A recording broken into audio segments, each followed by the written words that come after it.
राजीव गांधीच्या हत्येतील आरोपी आता वकिली करणार. स्फोटक उपकरणासाठी 9 व्होल्टची बॅटरी पुरवल्याचा आरोप. वयाच्या 19व्या वर्षी अटकेत आणि 30 वर्षे तुरुंगात घातलेली आहेत. माजी पंतप्रधान राजीव गांधी यांच्या हत्येमध्ये सहभाग असल्याबद्दल ए.जी. पेरवलन यांना जन्मठेपेची शिक्षा सुनावण्यात आलेली होती. त्यांनी 3 दशके तुरुंगात घालवली. आता त्यांनी वकील म्हणून नोंदणी केलेली आहे. 18 मे 2022 रोजी सर्वोच्च न्यायालयाने त्यांची सुटका केलेली आहे.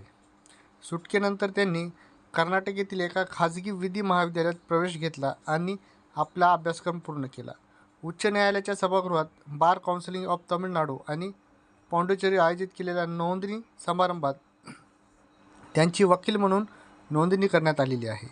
मुख्य न्यायमूर्ती सुश्रीत अरविंद धर्माधिकारी यांनी व्यावसायिक नीतिमत्ता आणि शिष्टाचार या विषयावर विशेष भाषण दिले.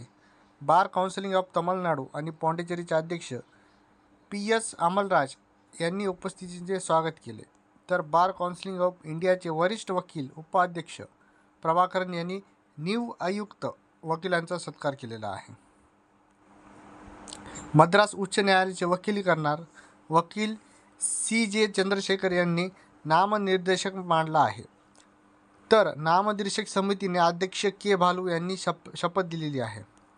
जे. प्रिन्सला पडियन यांनी आभार प्रदर्शन केले.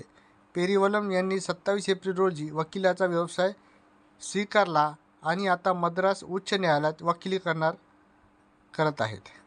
पेरवलन यांनी सांगितले की कैद्यांना कायदेशीर मदत देणे हा त्यांचं मुख्य लक्ष्य असेल.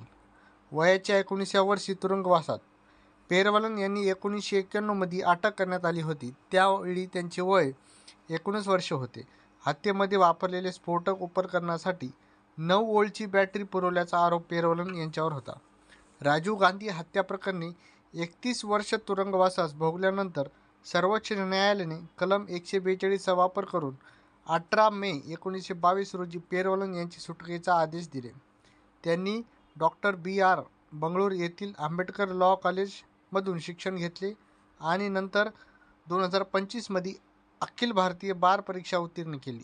पेरवलन यांनी सांगितले की त्यांच्या दीर्घ कायदेशीर संघर्षाने त्यांच्या कायद्याचा अभ्यास करण्यास प्रेरणा दिली आहे, जेणेकरून ते चुकीच्या पद्धतीने तुरुंगात टाकलेल्या इतरांना मदत करू शकतील.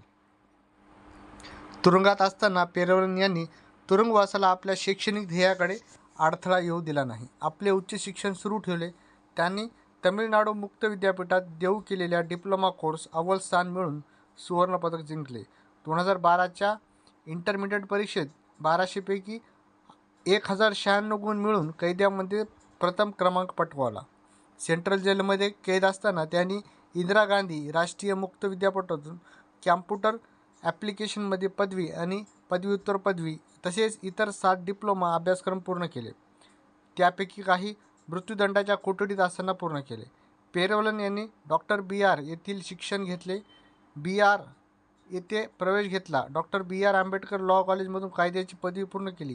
2022 मध्ये सुटका झाल्यानंतर 2025 मध्ये अखिल भारतीय बार परीक्षा उत्तीर्ण.